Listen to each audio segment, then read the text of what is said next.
input yang masuk ke otak manusia semakin banyak. Itulah yang menghasilkan kreativitas. Beda dengan zaman dulu, ketika teknologi belum berkembang, maka inputan ya itu aja gitu. Maka wajar referensi dan literatur orang untuk kreatif terbatas. Zamannya dhewe kuwi TV nek siji. Wis beritane ya wis nek. It's DJ.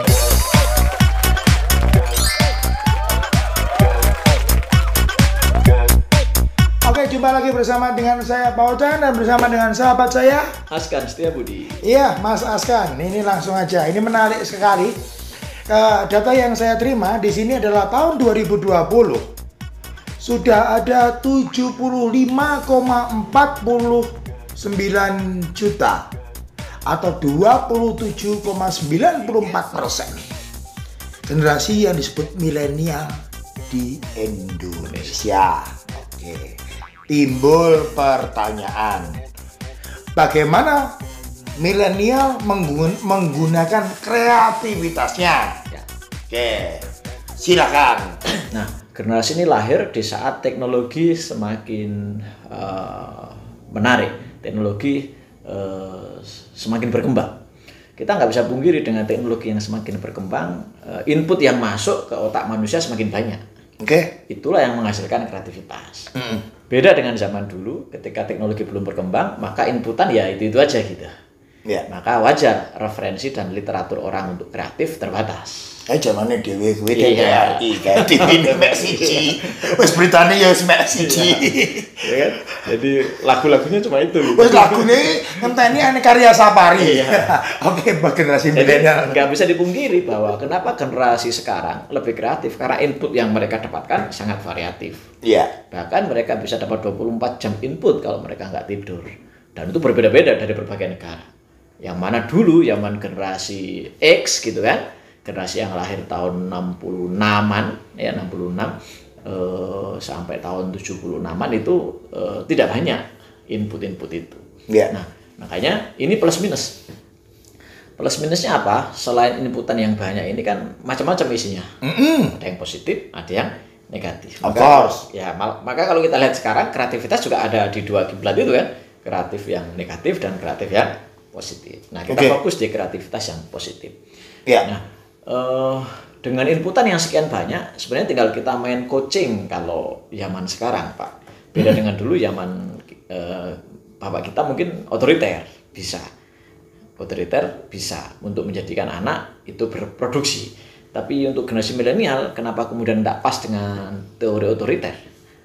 One direct dari orang tua, dari guru, dari senior ke mereka, karena literatur di mereka begitu banyak. Maka kalau dalam pendekatan ilmu coaching adalah lebih baik mereka kita ajak ngobrol. Semakin kita ajak ngobrol, mereka semakin liar tuh ide-idenya. Nah, tinggal kita arahkan. Yang itu kira-kira menghasilkan yang halal, yang etis, tapi penuh dengan kreativitas. Kalau yang ini generasi yang mendengarkan ini adalah yang sudah punya anak. Artinya anak yang lahir procot, lahir jebret, itu langsung digital. Termasuk anak-anak kita ya. Bagaimana Coach itu? Jadi treatmentnya itu loh. Jadi yang jelas izinkan aja mereka menyerap semua informasi, tentunya dibatas-batasi yang kira-kira sesuai dengan agama dan etika. Nah, semakin banyaknya informasi. Nah, tinggal kita arahkan. Nah, mengarahkannya jangan didikte. Kenapa? Karena nggak bisa dipungkiri anak sekarang kreatif karena inputannya banyak. Kan inti kreativitas adalah tergantung inputan. Semakin banyak inputan yang mereka serap, itu otak pasti kreatif. Berarti prinsipnya prinsip gigolo, garbage in, garbage out, low output ya Bos ya?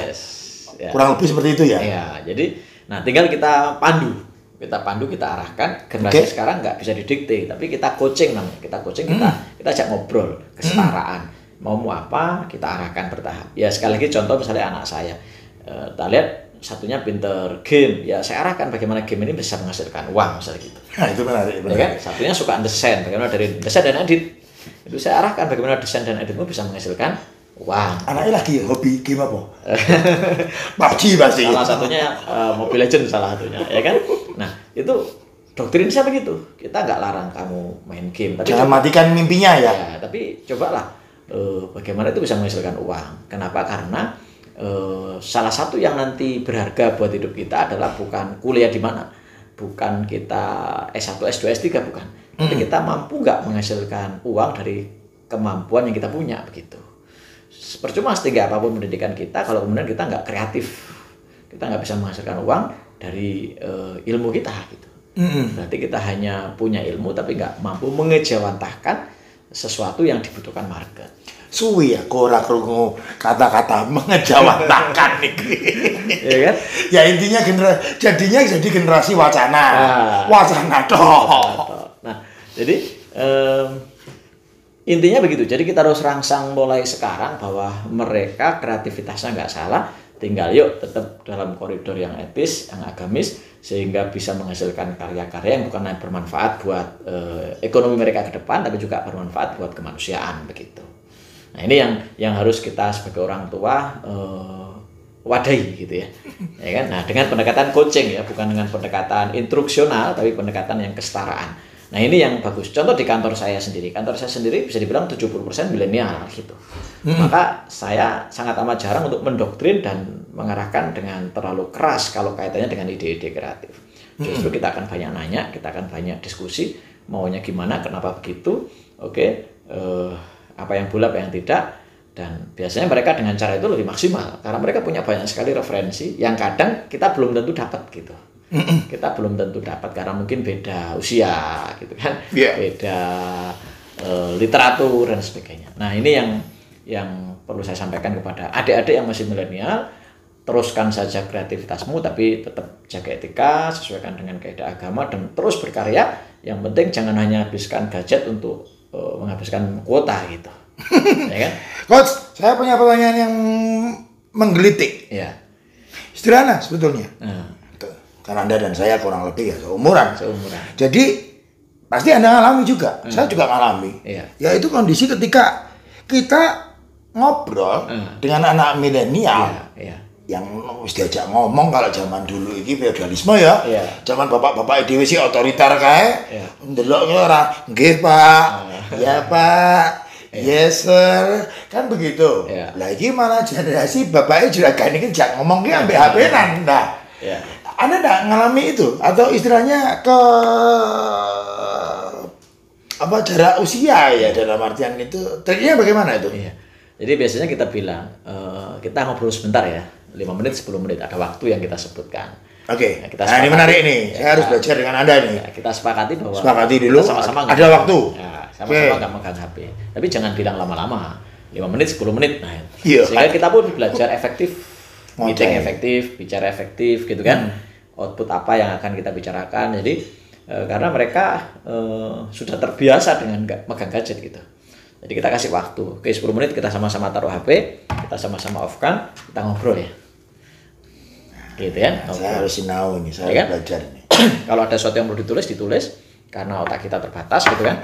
Biasanya dewe ya generasi gini, guys. Tulis kan gitu ya. Gitu, jadi dan begitu selesai kita komit nih, sudah 10 menit tapi masih butuh nih 5 menit lagi, boleh enggak? Gitu. Sehingga kita ada. Gila, Anda ini humble banget nih. Boleh ya tambah extra time ya tanduk ya. Kayak bal-balan aja. Oke. Karena mereka merasa bahwa waktu mereka untuk megang gadget itu penting, sudah kita hargai, gitu. Kita hargai. Jadi 10 menit 10 menit gitu. 15 menit 15 menit. Perkara kemudian mereka tertarik dan memperpanjang waktu, ya itu berarti bonus. Menarik, gitu kan. Bonusnya kita bicarakan menarik. Nah, gitu. Jadi setelah itu komit selesai, gitu. Nah, itu sih kalau yang saya alami dengan generasi milenial. Jadi kita sepakati bahwa kita sama-sama butuh HP, kita sama-sama gila HP saat ini, gitu kan. Kalau HP ketinggalan, lebih kita cari daripada pasangan kita yang ketinggalan, kan gitu. Betul. Oh, yang disembah HP kok. Ya kan. Nah, anak kita juga terbawa kan nyontoh orang tuanya kayak, oke, kita hargai. Tapi pas saat kita mau bicara sesuatu, kita taruh HP, kita ngobrol. Sampai selesai, oke, baru silakan dilanjut. Dan lagi-lagi salah satu kelemahan generasi milenial adalah nggak fokus, multi talent dan nggak fokus. Multi talent, iso kabeh. Iya. All round. Ya. Tapi nggak fokus. Oke. Kemudian kita harus ajari untuk fokus. Contoh misalnya ketika anak kita belajar, itu kan belajar sambil HP-an. Kalau boleh jujur, secara psikologi itu pasti nggak fokus. pasti nggak fokus. Oh iya sih, ya kan? Anda S2-nya di psikologi ya? Iya. Kita tinggal bilang, coba setengah jam aja atau 15 menit belajar tanpa megang HP, nanti dirasakan hasilnya kayak apa. Nah begitu mereka merasakan, oh iya ya gitu. Anak saya yang pertama kadang HP-nya dititipkan ke Kodimat itu yang bantu di rumah. Ya. Karena kalau dia pegang pasti dia tergoda untuk scroll. Jadi pas dia belajar, ya pas dia pengen serius, HP-nya dititipkan ke orang lain dan dia belajar. Nah gitu, dan betul-betul lebih maksimal gitu. Karena kalau HP ditaruh di samping tergoda kan itu. Nah seperti itu contoh kita ngajarin milenial untuk fokus, gitu Pak. Oke. Terakhir Gus, ya. Itu adalah tipsnya supaya bisa kreatif. Nah, selain masalah inputan tadi, satu saya sudah dapat ya. Ya. Jadi pertanyaan-pertanyaan yang menjadikan mereka ini namanya open question, bukan close question. Kalau close question itu gini, ya, close question itu ini, kamu mau masuk UI atau UGM itu close question. Tapi kalau open question adalah kamu mau kuliah di mana. Itu memacu kreativitas. Kamu mau nurut ayah atau ibu, itu close question. Kira-kira kamu nanti mau nurut siapa, itu open question. Jadi cara kita bertanya itu memacu kreativitas atau tidak, gitu ya. Termasuk sikap kita. Kalau kita selalu otoriter pasti nggak kreatif anak kita. Tapi kalau kita, misalnya anak saya nomor 4 selalu bertanya, ayah adik mau buat apa. Nah kita tinggal tanya, kita tinggal milih dia mau kreatif atau mau enggak. Kalau mau nggak kreatif kita tinggal arahkan buat rumah, pasti dia nggak kreatif nantinya. Dan kalau kita tanya adik mau buat apa, yang kira-kira adik senang dan bangga, nah itu pasti kreatif ya. Kalau nggak percaya ini loh, coba ayo Coach Askan gitu, coba gambarkan sawah. Engkau lah template, ya. Gunungnya 2, terus ada seret. Habis kita dari dulu ya cuma orang se-Indonesia mungkin gambarnya kalau gambar sawah ya ada gunung 2 begini. Ya. Di pelatihan saya begitu Pak. Saya suruh gambar bebek ya bebeknya kayak angka 2. Saya suruh gambar pohon ya gini.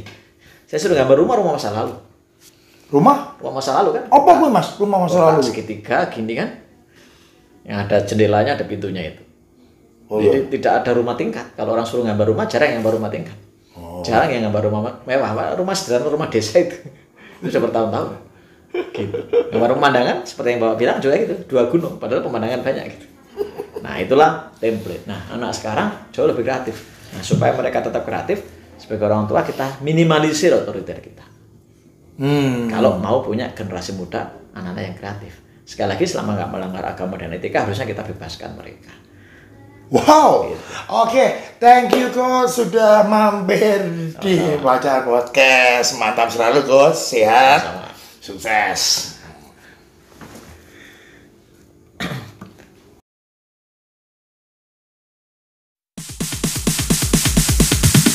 Sorry, it's DJ.